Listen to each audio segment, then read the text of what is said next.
Ara farà 15 anys que el moviment pel dret a l'habitatge és una de les principals forces polítiques i socials del país. És inqüestionable que és un espai de referència en les lluites populars i que ha estat font d'innovació pels moviments socials. Aquest 23 de novembre, el moviment de l'habitatge ha convocat una manifestació a Barcelona que crida a baixar el preu del lloguer. Aquest és un tema crucial, donat que s'està ampliant el lloguer com a forma d'accés a l'habitatge i és un negoci cada cop més lucrable. L'altra cara del lucre, però, és que el preu del lloguer està disparat. Se'ns menja gairebé la meitat del nostre sou. Pugen els preus mentre els pisos es degrada i ningú fa reformes ni manteniment. El preu de l'habitatge ens expulsa d'on hem nascut i crescut. Acabem fent hores de trajecte per anar a treballar i a veure les nostres amistats i viure amb l'angoixa de mai saber on s'acabarà vivint quan s'acabi un contracte. Hi ha un malestar generalitzat, empobriment i el trencament de comunitats. Aquesta és una de les múltiples problemàtiques d'accés a l'habitatge i des de la crisi del 2007-2008 s'evidencia la perillositat que és la forma d'accés a l'habitatge a través del mercat i el sistema financer. En aquell moment, el 2007-2008, principalment era a través de les hipoteques i d'aquella situació en va sortir com a mètode de resistència la plataforma d'afectats per la hipoteca. Però igual que el mercat immobiliari s'ha transformat els darrers 15 anys, també ho han fet les formes en què s'ha organitzat el moviment. De fet, poc després del naixement de les primeres PAs, va impulsar-se algunes més connectades amb els moviments ocupes i anticapitalistes, i així sorgia la part més combativa del moviment. S'havien arribat a reunir entre 100 i 350 persones cada setmana a l'assemblea. Es van bloquejar durant dies seus bancàries i es va impulsar l'obra social La PA des d'on es realitzarien ocupacions massives.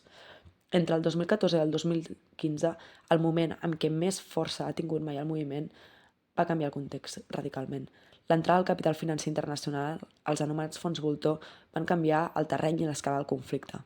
El moviment per l'habitatge ja no només ens enfrontava a la banca que es posa estatal, s'hi afegien capitals internacionals sense pràcticament regulacions. Paral·lelament al moviment per l'habitatge, ja no només arribaven persones amb problemes per pagar la hipoteca. També venien persones amb problemes per pagar el lloguer, ocupacions i infrahabitatge. En un primer moment, no totes les PAs donen resposta a aquests casos i apareixen discrepàncies estratègiques i polítiques i es donaria lloc al sorgiment del sindicat de llogateres, però també a sindicats, grups i xarxes d'habitatge local. Hi ha una disgregació estratègica, política i una desorientació generalitzada. És per aquest motiu que al cap d'uns anys, el 2019, ara just fa 5 anys, es convoca el primer Congrés d'Habitatge a Catalunya, un punt de trobada del conjunt del moviment per debatre sobre els camins per on calia seguir la lluita i per generar un espai de coordinació col·lectiu. D'aquell primer congrés, que en termes simbòlics va esdevenir un fort impuls pel moviment, es va sortir amb una ponència política, una organitzativa i un programa que definia el marc en què ens volíem moure en els propers anys. Sense passar per alt, però, que al cap de 4 mesos seríem totes confinades per la pandèmia del Covid, la realitat és que no es va complir amb els objectius i les expectatives que s'havien generat. Per un costat, s'havien creat comissions, però la por d'acabar esdevenint una organització no va deixar la creació d'espais ni mecanismes d'acompanyament o fer seguiment a la feina de les comissions, amb la qual cosa aquestes o no tiraven endavant o actuaven autònomament. També es va sortir el primer congrés amb un programa basat en 4 punts. Primer, stop desnonaments. Segon, punxem la bombolla del lloguer. Tercer, exproviem els pisos a bancs, fons voltor i grans propietats. Quart, construir moviment popular. Però el programa no van acompanyar ni una estratègia, una pràctica o una organització per caminar cap a la seva aplicació. Actualment s'acaben de publicar les ponències del segon Congrés d'Habitatge i aviat acaba el termini d'esmenes, així que ens trobem al final del segon Congrés d'Habitatge a Catalunya, allà on estan cridades les plataformes d'afectats per la hipoteca, grups d'habitatge, xarxes, sindicats locals i sindicat de llogateres cap a la conformació d'una estratègia conjunta. Avui no volem constatar una vegada més com de greu és la problemàtica d'habitatge. Ja ho coneixem. Volem parlar de com es respon, volem parlar d'organització i estratègia sindical, i especialment ens interessa el segon Congrés d'Habitatge a Catalunya, que s'està enfocant cap a la creació d'una nova organització o confederació. Per aquest motiu hem convidat a parlar 3 membres de sindicats i organitzacions que estan apostant cap a aquesta direcció. Per un costat tenim a Marta Ill, militant del Sindicat de Llogateres de Catalunya, a Marc, militant de la SAO i durant molt temps militant de la PA de Granollers, i Àlex Donada, militant del grup d'habitatge Escorts i d'Endavant. El debat que hem plantejat l'hem dividit en 3 blocs. Parlarem de la manifestació, parlarem de com s'organitza el moviment i parlarem també d'algun dels punts de les ponències que es proposa aquest segon Congrés d'Habitatge. Bé, com que totes les que som aquí a la taula i també pensant una mica en qui pot estar interessat o qui serà les persones que ens escoltin en aquesta taula, la major part dels oients, segurament són persones que ja coneixen en primera mà i han sentit a parlar moltíssim sobre la problemàtica de l'habitatge, amb la qual cosa no ens interessa tant ara mateix parlar de fer una radiografia de què és el que està passant en termes de pujades dels preus o impossibilitat d'accés a l'habitatge, sinó que la temàtica i l'enfocament que teníem era molt més vinculat a formes i estratègies i acció sindical al voltant del moviment per l'habitatge. Abans d'entrar en la temàtica havíem demanat al Berni Sorines, històric militant de la PA de Bages, que ens expliqués l'experiència amb la Sareb, que aquesta ha estat una campanya que s'iniciava com a demanda en el moviment i que va anar acompanyada d'una forta acció sindical. I a partir d'aquí comencem a parlar de la manifestació que ens ve. Si podem entrar a l'àudio.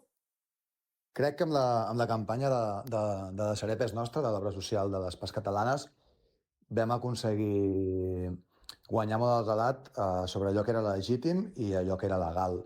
En aquest sentit, ens vam encarregar de tirar unes demandes molt clares a la institució i amb molt suport social, ja que la Sareb l'havien pagat amb diners públics i l'única cosa que estàvem demanant és que aquest habitatge el recuperés la gent, tornessin a...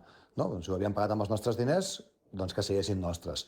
Llavors, això ho estàvem barrejant amb una campanya d'acció política molt forta d'alliberar blocs. Cal tenir en compte que amb la campanya de l'obra social vam ocupar més de 50 blocs, això equival a centenars de pisos, i amb la campanya en concret de la Sareb és nostra vam mapejar a una pàgina web milers i milers d'habitatges en direcció perquè la gent els ocupés, i amb un manual, de fet, donant eines als col·lectius per tirar endavant aquesta campanya, i va ser molt potent. Això va aconseguir com remoure molt a la Sareb, es va ficar molt nerviosa i jo crec que va ser imprescindible com aquesta barreja que sempre és guanyadora i que era molt en l'estratègia de l'obra social de la PA, de ficar unes demandes molt clares que sabíem que la institució no compliria perquè estava treballava sota lògiques de mercat, la institució, encara que sigui allò públic, doncs al final ja sabem quina és la forma d'actuar que tenen les institucions que estan sotmeses al mercat i als seus interessos, i amb una pràctica política molt clara de fer nosaltres el que no feia la institució. Llavors això ens permetia desplegar aquesta acció política amb molta legitimitat perquè estàvem guanyant el relat polític amb allò que la institució no feia. Ara ens trobem a les portes de la manifestació el 23 de novembre, que reclama la baixada de preus i que va sonant la possibilitat d'una vaga de lloguers. Doncs la pregunta que us volia llançar és si creieu que són comparables aquestes dues demandes en què veiem aquest moviment cap a la institució, però com això va lligat al voltant d'una estratègia i organització dintre del moviment per l'habitatge. Com es planteja aquesta manifestació de cara al 23 de novembre? Marta, si vols començar. Sí, començo. Merci, Laia, per la introducció. I clarament no podríem entendre la lluita d'avui sense entendre precisament d'on venim. I precisament la campanya de la Sareb i tota la problemàtica entorn a la Sareb doncs explica com hem arribat fins on estem avui, i el problema gegant que tenim del rendisme, que diguéssim que campa una mica lliure en el nostre país, on totes les lleis i les normes s'han fet a mida perquè es pugui produir aquesta acumulació en poques mans. Llavors, en aquest sentit, clar, totes les campanyes i les accions que fem avui dia clarament veuen i s'inspiren en aquestes experiències anteriors. Jo assenyalaria com 4 virtuts d'aquesta mobilització que estem impulsant i que va començar a Madrid però que s'està produint a altres ciutats de l'Estat i que a Catalunya arribarà amb la mobilització a Barcelona el 23 de novembre. Una primera virtut és que el marc de la campanya i de la manifestació sigui l'antirendisme com a nou eix de la lluita de classes.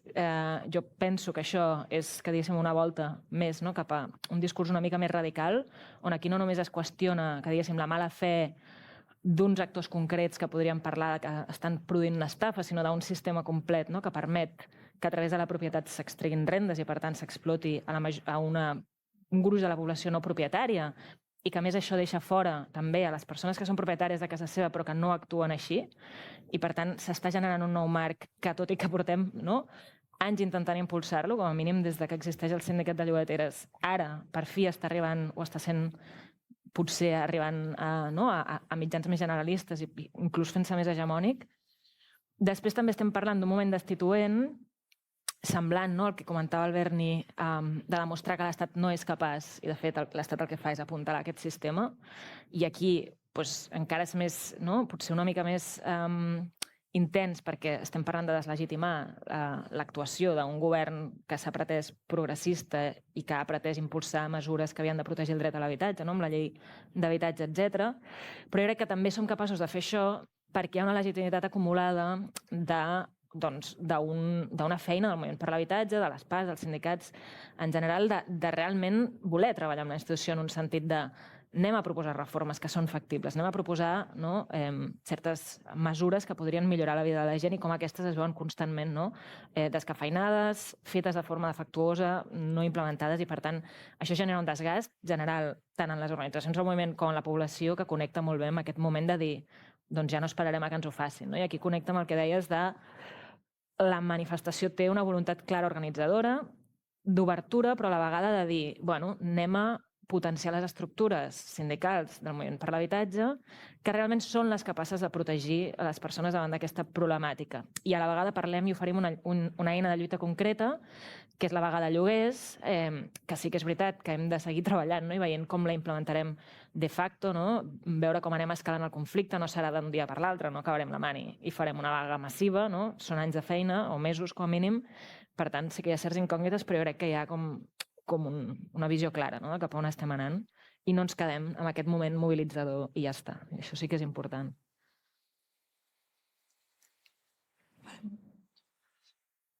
Sí, assenyalar, crec que la comparativa amb la campanya de la Sareb és una comparativa interessant, tot i que hi hagi com característiques molt diferents, perquè es donen en contextos i moments molt diferents, que totes dues responen d'alguna forma a una conjuntura social i que s'aconsegueix llançar aquesta consigna que legitima el moviment a dur a terme una sèrie d'accions. En el cas de la manifestació del 23N, és interessant que s'ha respost també una mica a la convocatòria que hi va haver a Madrid, que va tenir l'èxit que ja s'ha assenyalat a tot arreu, i amb l'encert jo crec que a Catalunya podem aprofitar aquesta estructura, aquestes estructures sindicals, aquest moviment per l'habitatge que tenim viu i mínimament articulat, per generar un procés més de fons. Jo crec que la diferència també amb mobilitzacions més esporàdiques és que tenim la voluntat de generar aquests processos més de fons, d'articular una força social entorn del sindicalisme d'habitatge,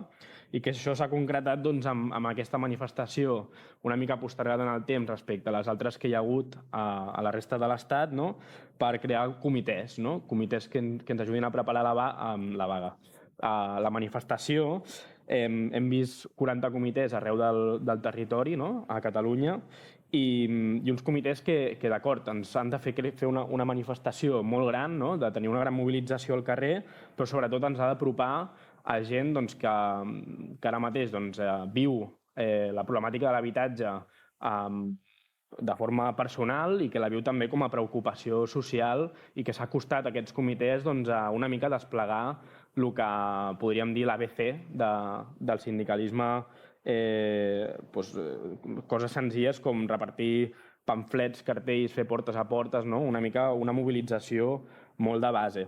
També entendre que crec que aquesta mobilització que ens ha vingut una mica imposada per la conjuntura també ens dona un toc d'atenció, que, com deia també la Laia, estem immersos des de fa 2 anys en aquests debats del Congrés i buscant les fórmules organitzatives per avançar en el moviment per l'habitatge, i ens ha fet aquest toc d'atenció de dir hem de ser al carrer, hem de ser al carrer mobilitzant a la gent i fent de sumar forces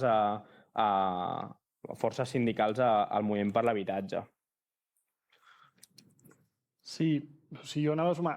jo crec una de les coses que deia Albert i que a mi potser m'interessava i que diguéssim, ho desplaço fins ara és, ell parlava d'això, diguéssim, a banda de la lògica del discurs, 50 blocs, em sembla que ha dit 50 blocs, el que vol dir centenars de pisos alliberats, no? Que per tant és aquesta capacitat de com el moviment per l'habitatge està tenint aquesta capacitat de portar discursos radicals, perquè són discursos que comparativament, diguéssim, amb una bona part, diguéssim, del debat polític estan bastant radicalitzats, front, diguéssim, a l'apel·lació, diguéssim, a masses i realment, diguéssim, a la política de masses, no? I això és una cosa que, si veiem, diguéssim, la manifestació de Madrid, una manifestació, diguéssim, que va sortir 100.000 persones o aproximadament això, amb reivindicacions que al final estan parlant, doncs això, de baixem els lloguers, però baixem els lloguers a nivell del 50%, una cosa que al final el que fa és rebentar, diguéssim, el mercat i impugnar de facto el mercat.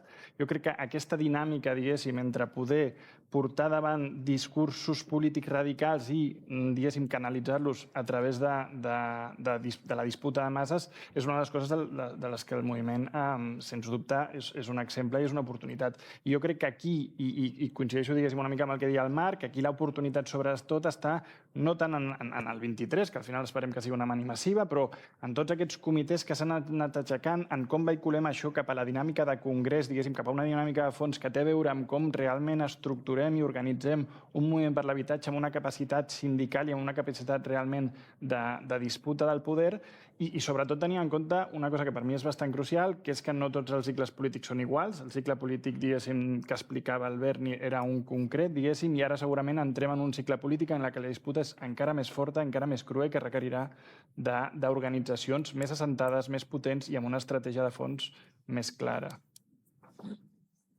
Sí, vull dir, m'agrada i em va bastant bé aquestes aportacions ara que estàveu fent de vincular el que és la manifestació amb l'organització, perquè aquest era una mica el segon bloc que volíem tocar.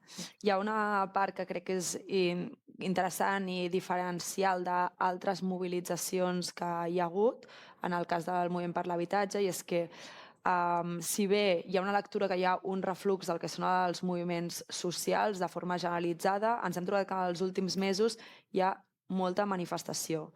I ja venim d'una crítica al que va ser el 15M de la manifestació per la manifestació sense clarament formes organitzatives o demandes i estratègies clares.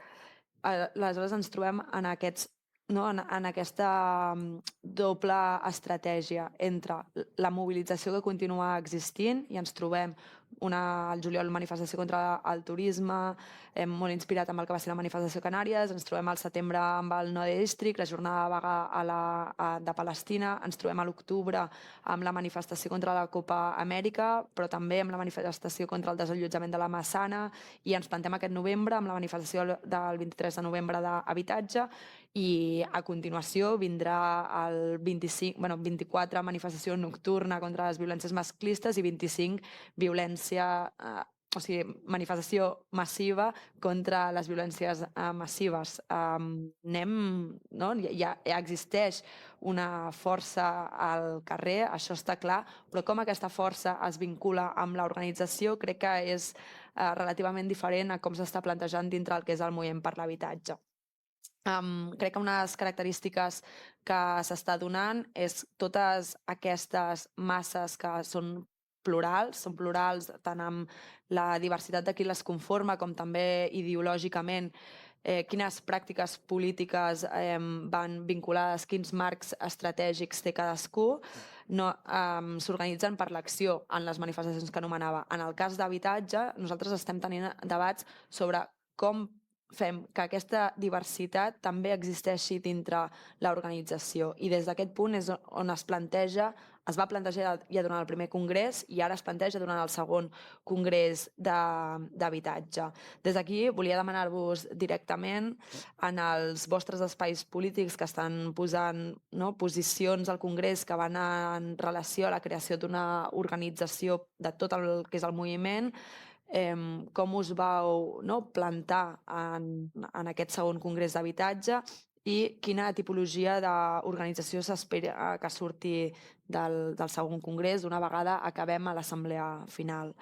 Aquí, si vols començar, Àlex. Sí, clar, nosaltres com endavant jo crec que sempre, diguéssim, hem apostat ja des de fa temps, diguéssim, per aquesta lògica d'anar caminant cap a la construcció d'una organització sindical comuna que sabíem, diguéssim, que s'hauria de construir sobre la realitat del moviment i no sobre un ideal del que nosaltres podríem pensar concretament.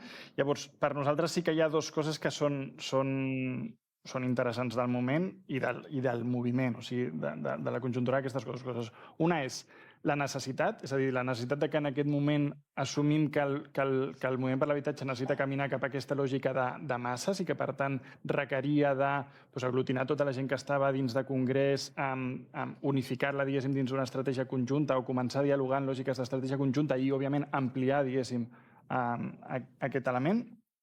I la segona, que té a veure més amb la forma concreta de l'organització, que és que el moviment per l'habitatge enteníem que era una de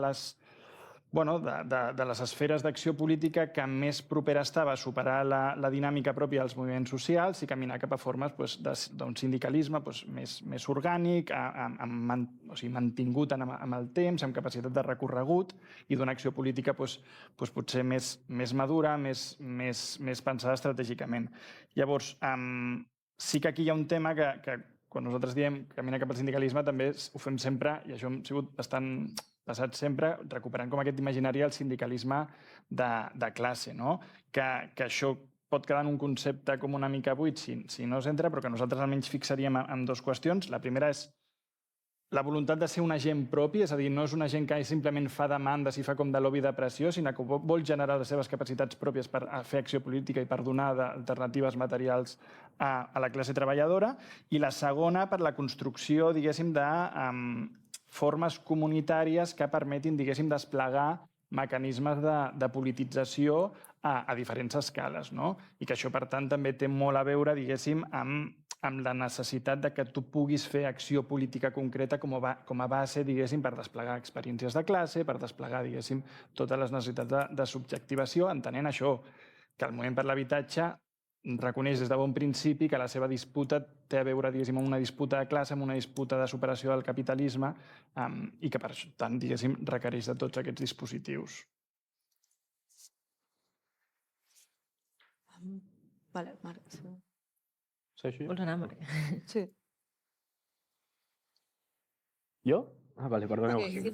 Perdó.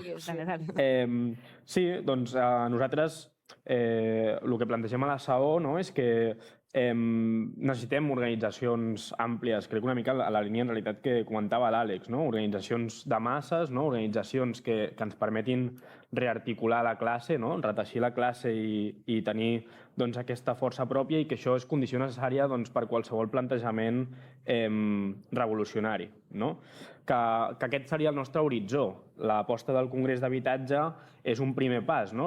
Partim, com deies, Àlex, de la situació actual organitzativa i de força que tenim al moviment per l'habitatge i el que volem és afrontar, jo crec, necessitats molt bàsiques a nivell organitzatiu, com la capacitat de traçar estratègies compartides, la capacitat d'avaluar-les també, que dèiem també que això va quedar com truncat en el procés del primer congrés, de generar més dinamisme amb les campanyes, amb l'acció política i sindical que es desenvolupi. I també veure que hi ha uns reptes que són compartits a tot el moviment, que no són específics d'uns sindicats o altres. Crec que en parlarem més després, però, per exemple, aquesta especialització, que tenim un panorama ara mateix on les PAs i el que són els sindicats de barri o de poble estan més encarades a tractar conflictes relacionats amb l'ocupació, amb l'infrahabitatge, problemes en general més relacionats amb l'accés a l'habitatge pròpiament i, en canvi, un sindicat de llogateres que sobretot està fent sindicat de lloguer, que és el que li toca, i ningú està fent hipoteques ja. Seria una mica el panorama que tenim. Que superar aquesta especialització no és només una feina dels sindicats locals que veuen que necessiten desenvolupar estratègies més enllà dels conflictes que estan articulant, sinó també com d'extensió territorial, que tenim encara molta feina per fer articular, per exemple, el conflicte dels lloguers arreu del territori a Catalunya, i és un plantejament que el propi procés del Congrés que ha portat a fer-se, no? De dir necessitem fer sindicalisme de lloguers a Granollers, a Manresa, a Mataró, a Lleida, no? Necessitem que s'articuli aquest conflicte en termes sindicals i per tant, és una de les tasques que una mica ja s'estava posant sobre la taula i que necessitem també generar eines sindicals que ens permetin fer-ho, no? I aquestes eines han de ser compartides, no? També com a tasca a donar a l'organització. Eines que poden ser des de la formació, des de les metodologies de treball, però també qüestions més materials com tenir una base de dades que ens permeti tenir un bon anàlisi de quins són els conflictes que tenim sobre la taula, no? Val, doncs vaig una mica des del sindicat com hem vist, com ens plantejàvem l'entrada al Congrés o per què ens vam plantejar participar del segon Congrés. O sigui, en primer lloc, sí que m'agradaria dir que el sindicat, des del seu naixement, es reconeix com a part d'un moviment per l'habitatge divers, plural, bàsicament, per, òbviament, el recorregut de la PA, el naixement del sindicat ve en un moment en què la PA és l'organització més important, però no només, estan sorgint com la varietat de sindicats a nivell de barri, de xarxes i de grups d'habitatge també a nivell de barris i pobles. Llavors, partint d'aquesta particularitat sempre, hem vist com la nostra funció com alguna, no només de creixement intern, de creure realment amb l'aposta del sindicat de llogateres i per tant fer que aquesta creixi, sinó també com de socialitzar les nostres tesis, les nostres pràctiques, etc.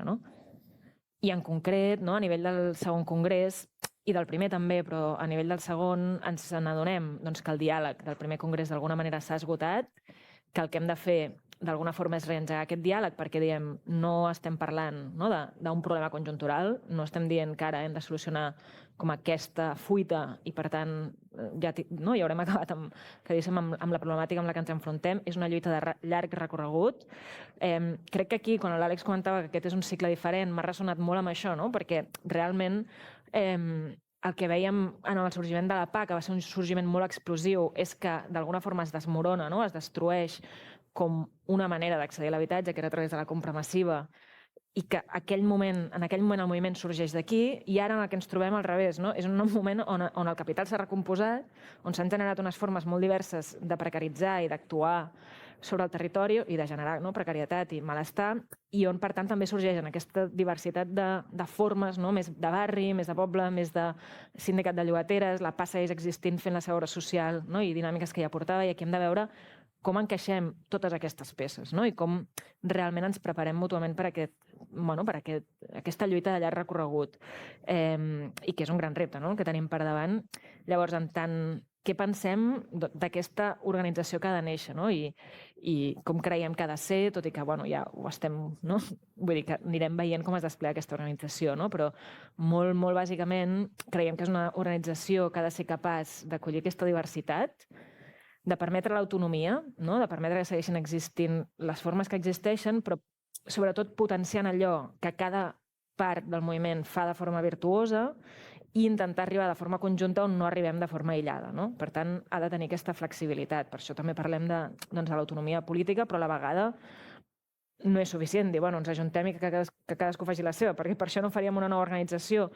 Per tant, sí que hi ha d'haver compromisos comuns, tant de compartir recursos materials i militants, com d'establir unes mínimes línies estratègiques que ens permetin créixer conjuntament. I en aquest sentit, sí que m'agradaria remarcar que des de la perspectiva del sindicat és que la cohesió l'aconseguirem sobretot a través de l'acció sindical i desplegant diferents eines que sí que haurem de fer de forma mútua i no a través d'una direcció abstracta.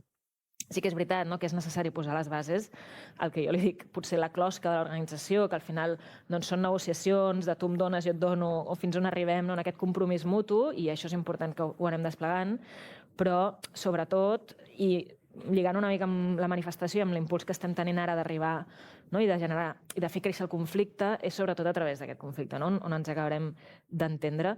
I res, i finalment dir que és complex, que és una feina complexa, perquè precisament com hi ha una diversitat d'organitzacions, l'encaix no és obvi. Hi ha organitzacions que són nuclis locals, que volen formar part d'una organització també nacional per poder precisament superar aquest localisme, i per altra banda hi ha l'encaix del Sindicat de Llogateres, que és l'organització que jo represento, que ja té una estructura nacional i que per tant s'ha de veure com s'acaba de generar aquest encaix, tot i que el sindicat ja ha decidit formar part d'aquesta confederació i es treballarà per aconseguir aquest encaix al màxim possible.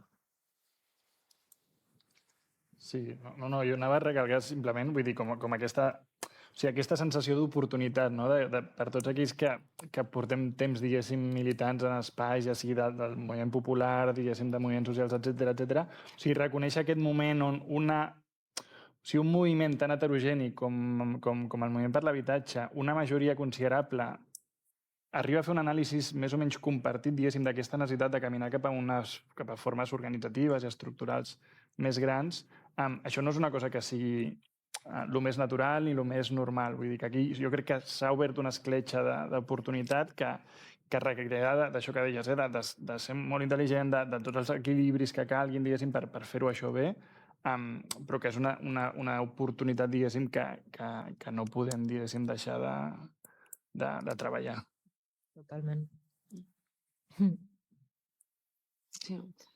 El Marc havia parlat abans de l'especialització que podia donar-se en els sindicats, i ara que estàvem entrant més a la part de les organitzacions, un dels temes que m'agradaria que poguéssim parlar és les característiques amb què s'estan organitzant ara mateix els diferents sindicats en el seu si. O sigui, com al final estem trobant que les problemàtiques d'habitatge, tot i que els sindicats s'ofereixen a resoldre's en el seu conjunt, sembla que acaben com concentrant-se, que acaba havent-hi una especialització dintre el propi moviment. Ja pensant en les ponències i amb el que s'espera que surti, ja sigui d'una nova confederació o d'una nova organització, qui s'espera que formi part d'aquest nou espai? Com s'espera que es treballi aquest format d'especialització que es dona de forma natural, tot i que ningú ha explicitat que sigui la forma desitjable en què vol treballar el moviment? Quines formes esperem que es donguin? Si vols, Marta. Començo jo? Vale. Sí. Sí, és interessant que es donin aquests processos d'especialització. Clar, l'especialització del Sindicat de Llogateres és com bastant òbvia en si mateixa, no? Vull dir, el subjecte és el llogater. Sí que és veritat que nosaltres sempre hem defensat que la virtut del subjecte llogater és que abarca com una varietat, no? Que diguéssim, dins el subjecte llogater hi ha persones que estan més explotades i persones que ho estan molt menys per diferents motius de classe, de raça, de gènere, etc. I ens permet tenir aquesta visió més àmplia, però sí que és veritat que el sindicalisme llogater hi ha a molts llocs on no arriba. Vull dir, hi ha qüestions d'infrahabitatge, de persones que no accedeixen ni tan sols al mercat de lloguer, doncs aquí no podrem saber ben bé com és treballar conjuntament aquestes dues problemàtiques fins que no comencem a fer un exercici conscient de treballar juntes, com ens està passant, per exemple, a través de les aliances que hem fet amb barris, en concret amb el barri de Vallcarca, que està treballant molt a fons la qüestió dels assentaments, on s'està fent aquest esforç de veure com religuem les problemàtiques. Però més enllà d'això, quan es pregunta concretament quin és el subjecte, clar, aquí hem de fer un esforç per construir aquest subjecte unitari no propietari, i pensem que la manera de fer-ho és precisament donant-li tot el protagonisme en aquest subjecte que volem organitzar. I això, d'alguna forma, vol dir sortir de l'emergència i l'assistencialisme, que crec que és una necessitat que sempre hem anat expressant des de tots els sindicats.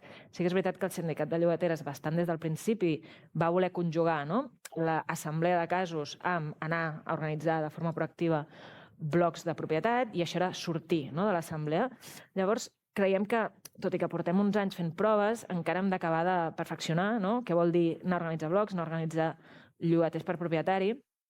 Però, bàsicament, creiem que una de les coses que ha de fer aquesta confederació és precisament anar a buscar el conflicte, que el conflicte que hem d'organitzar no vindrà a l'assemblea, sinó que hem d'anar a buscar aquest subjecte que està malament, però no tan malament com perquè l'única alternativa que té sigui anar a una assemblea de forma desesperada. També perquè aquestes persones que estan en situacions molt desesperades tenen menys temps, recursos materials, inclús físics, per dedicar-se realment a practicar el suport mutu. I com més eixamplem aquesta base de persones o subjecte no propietari, que per definició està sotmès a les diguéssim, a la dominació dels agents de mercat, no? I el pagament de rendes i totes les pors que explicava la Laia a la introducció, doncs ens podem construir com organitzacions una mica més sòlides. I sobretot aquesta idea de que la gent del canvi real són aquestes persones que anem a buscar cap a fora, no?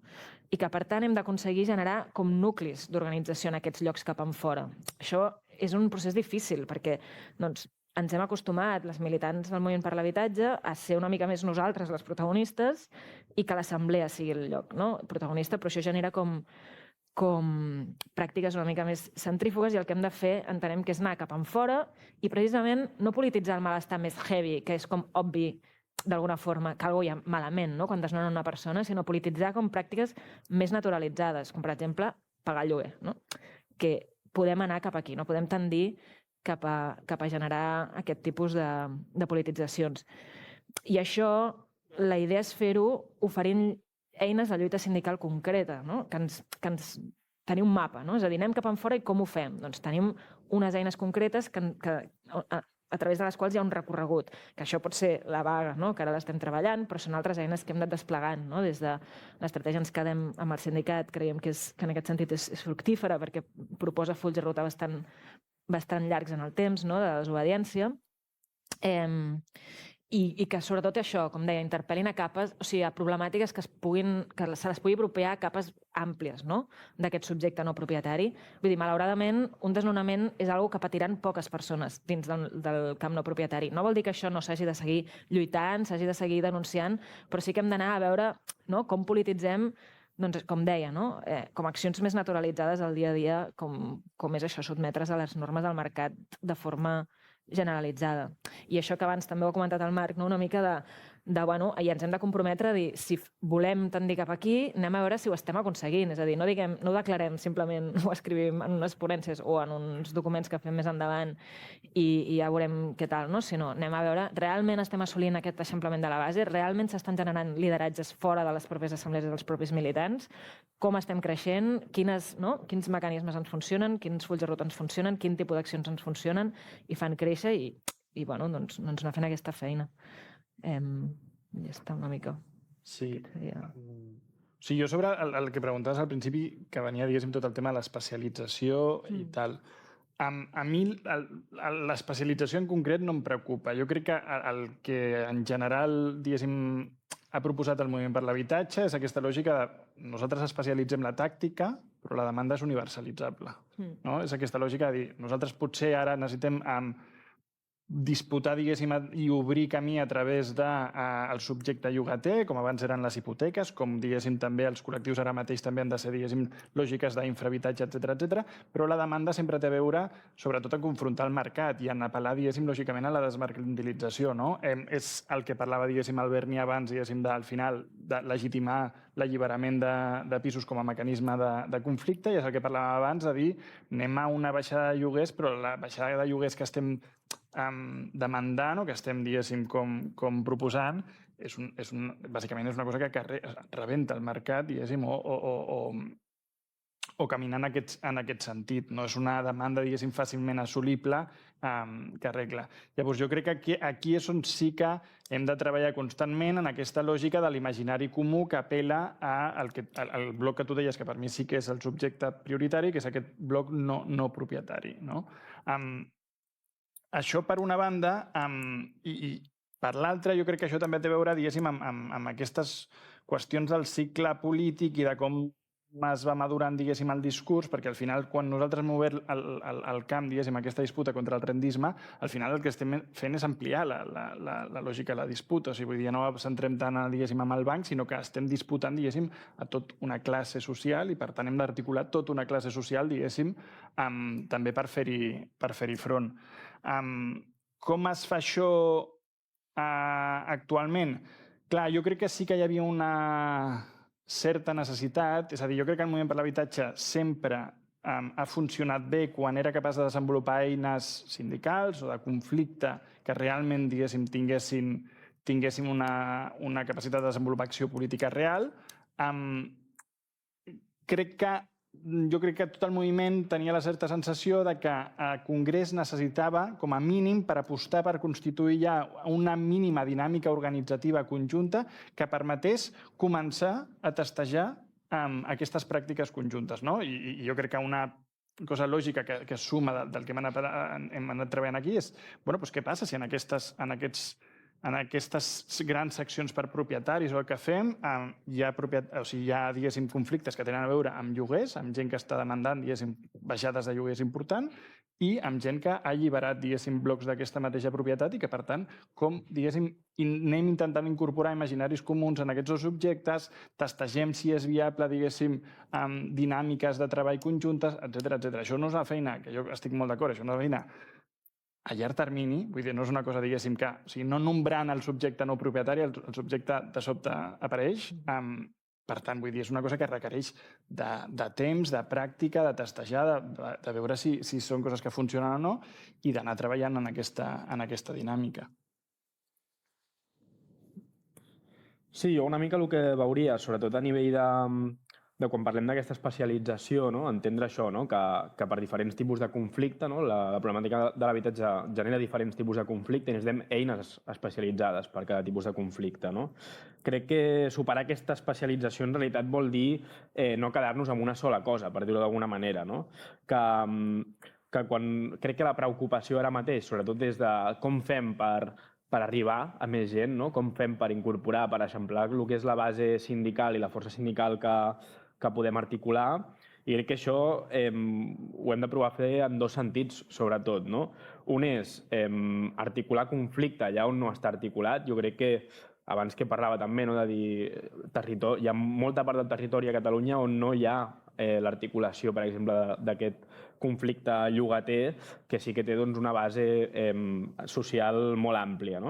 I, per altra banda, justament els processos de politització. No ens serveix com o no ens serveix només, o no ens podem quedar amb una adhesió com en abstracte a les idees polítiques que estem llançant a nivell de les nostres demandes respecte a l'habitatge, sinó que necessitem que aquestes demandes i aquests conflictes es transformin en força sindical. Jo crec que és una mica els dos sentits en els que estem intentant com ampliar la base del moviment.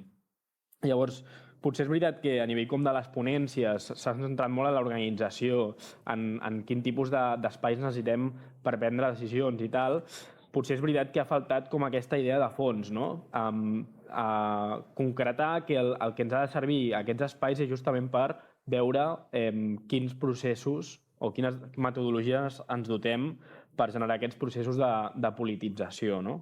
Potser es menciona com en termes abstractes, però crec que cal ressaltar que no està plasmat a les ponències, però que és un procés que s'està donant ara mateix tant a nivell de pregunta com de possibles respostes. Quines metodologies desenvolupem, com transformem la forma de fer sindicalisme d'habitatge per generar aquests processos de politització i per augmentar aquesta força sindical.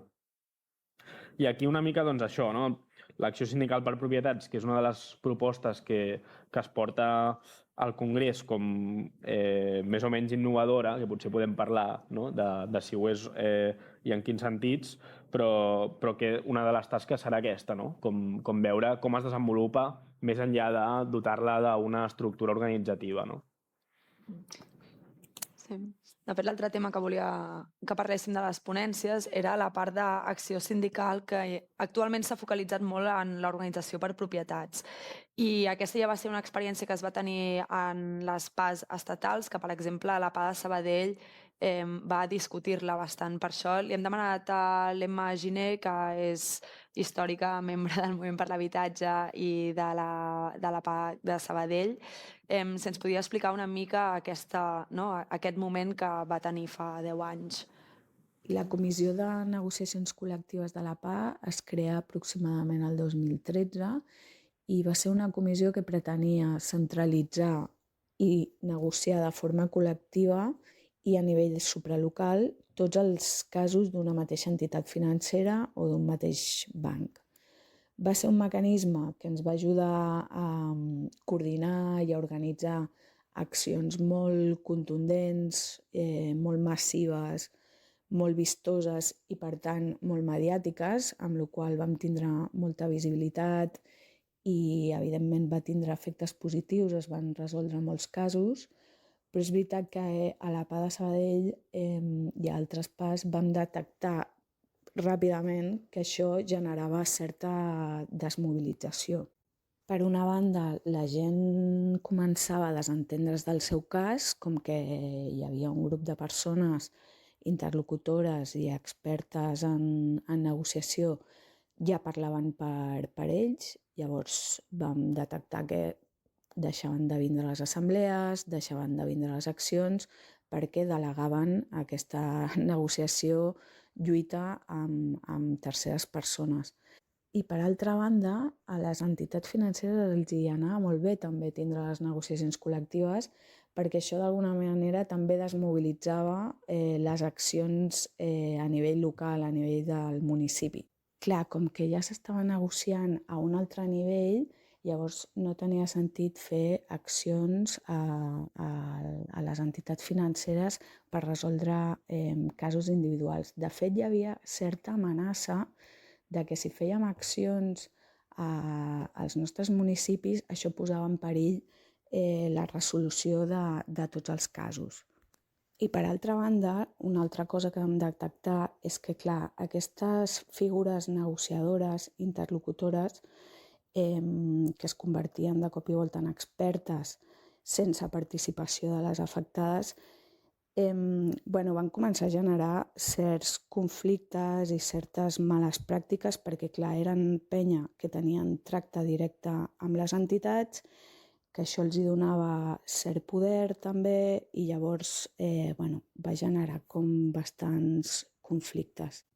No cal dir que el context era diferent, estem parlant de fa més de 10 anys, els casos eren diferents, els processos de politització, d'implicació dels afectats i de les afectades a les PAs era molt llarg.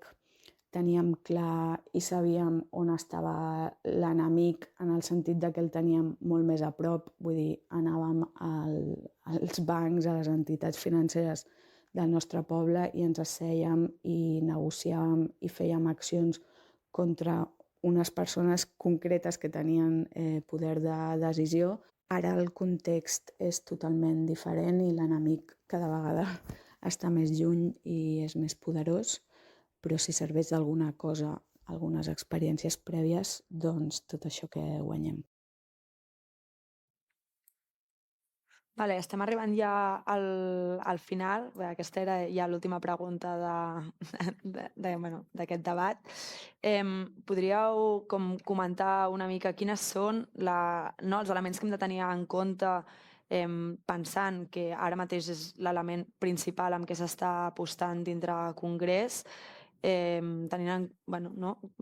havent escoltat ara l'experiència prèvia, què és el que creieu que s'ha d'enfocar? Hem de descartar aquesta estratègia o l'hem de plantejar d'una forma diferenciada al moment que es va viure fa 10 anys? Sí, clar, jo crec que en termes de processos de politització, jo crec que hi ha un factor imprescindible quan parlem de processos de politització, que és que realment aquesta organització que està pretenent, diguéssim, desplegar això tingui una capacitat realment per donar una solució a material concret. O sigui, allò que et permet realment iniciar, encara que sigui, les lògiques de politització és una certa utilitat, no sé com dir-ho, però seria això. Llavors, jo crec que en aquest sentit sí que és veritat que articular lluites a través de les seccions de propietaris crec que és una cosa que a nivell del moviment és consens que és necessari com a mecanisme, diguéssim, per enfrontar l'escala de la disputa que estàvem parlant abans.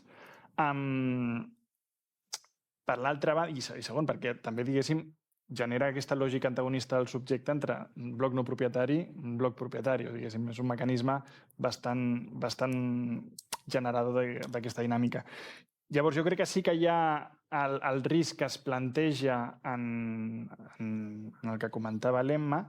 Crec que és veritat que igualment les ponències de Congrés i com s'ha donat, diguéssim, tot el redactat de les ponències, els debats previs i tal, ja van posant mecanismes, és a dir, vull dir, sempre des del principi, segurament per com està conformat actualment el moviment, s'ha donat molta importància sempre, diguéssim, també a la lògica del desplegament de col·lectius arrelats al territori, d'assemblees, diguéssim, afectades, assemblees de militants conjuntes, etc, i que, per tant, diguéssim, jo crec que hi ha aquestes dues dinàmiques. Hi ha la dinàmica, òbviament, de anem a organitzar la gent per propietaris per poder entomar, diguéssim, una disputa concreta, però tota aquesta dinàmica ha d'estar aterrada en formes sindicals que estan això, que estan desplegades. Ho parlàvem abans quan parlàvem, diguéssim, també de la manifestació del 23. Fem una manifestació del 23 i el que més ens interessa sobretot és com comencem a desplegar comitès, com d'aquests comitès neixen, diguéssim, futurs possibles sindicats o almenys, diguéssim, comunitats embrincades amb això.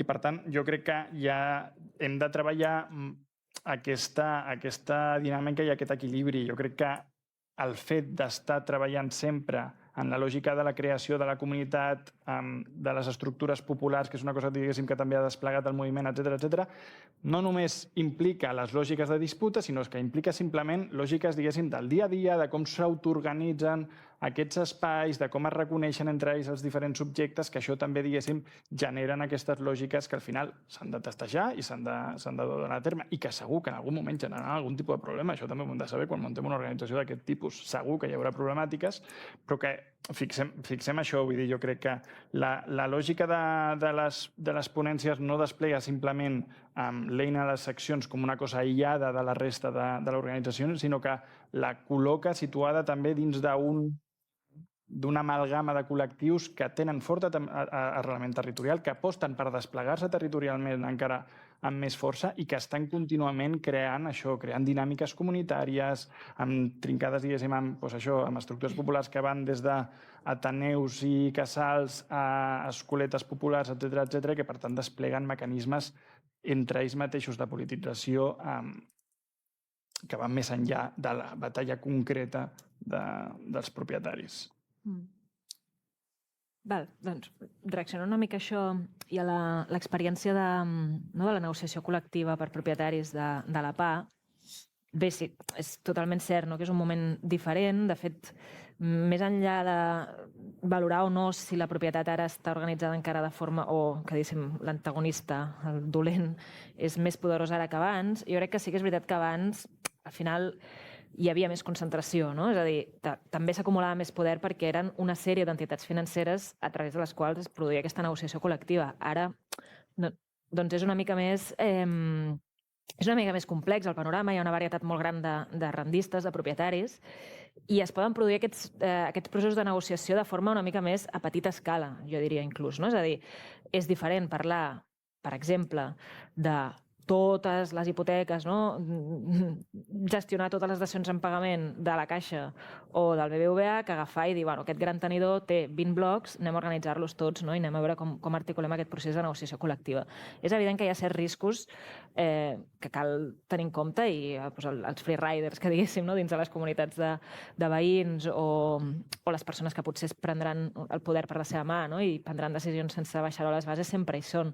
Però és important aprendre d'aquestes experiències per articular mecanismes que ens permetin superar els inconvenients. Però jo diria que és això, que no és la forma en si, la negociació col·lectiva, sinó com la fem. I això té a veure una mica amb el que deia abans, de quina mena de sindicalisme de base volem fer, i que té una mica a veure també amb el que deies, Àlex.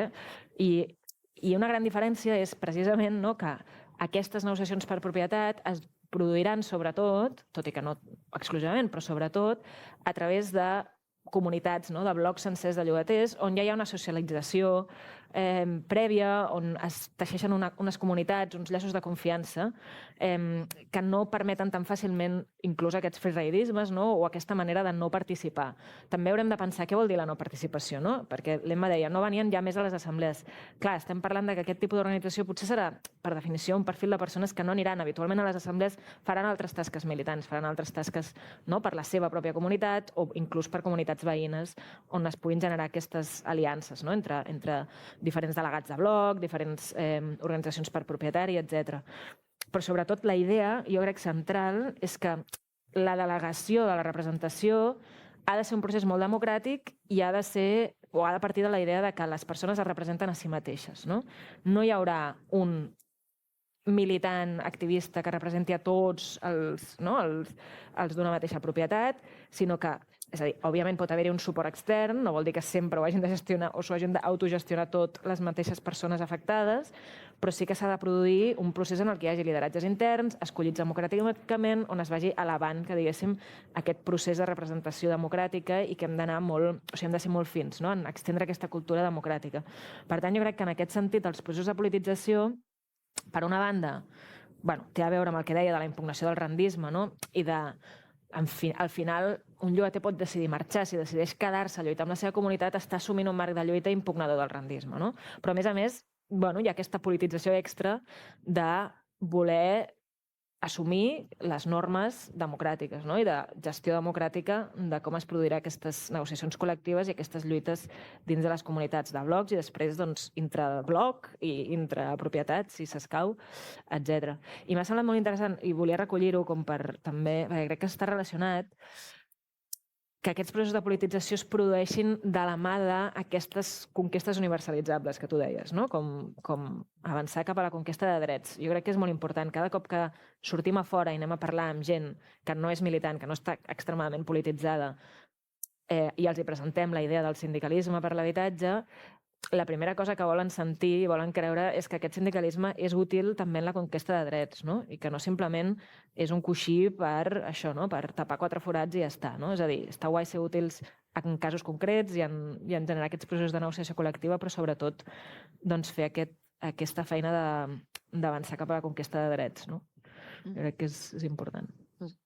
De fet, si vols fer el tancament directament. Jo només insistim en algunes idees que s'han anat donant, que la Emma feia aquesta reflexió, no?, sobre l'apalancament, la passivitat de la gent, els lideratges fins i tot com personalistes a vegades que s'havien donat, com que crec que en realitat no són tant un anàlisi sobre una pràctica concreta que havien sigut les negociacions col·lectives, sinó que va més enllà, no?, que són unes pràctiques que a dia d'avui segueixen reproduint, que tenim com aquesta pràctica en alguns sentits assistencialista en la forma de treballar del moviment per l'habitatge i que, per tant, la pregunta és més gran, no?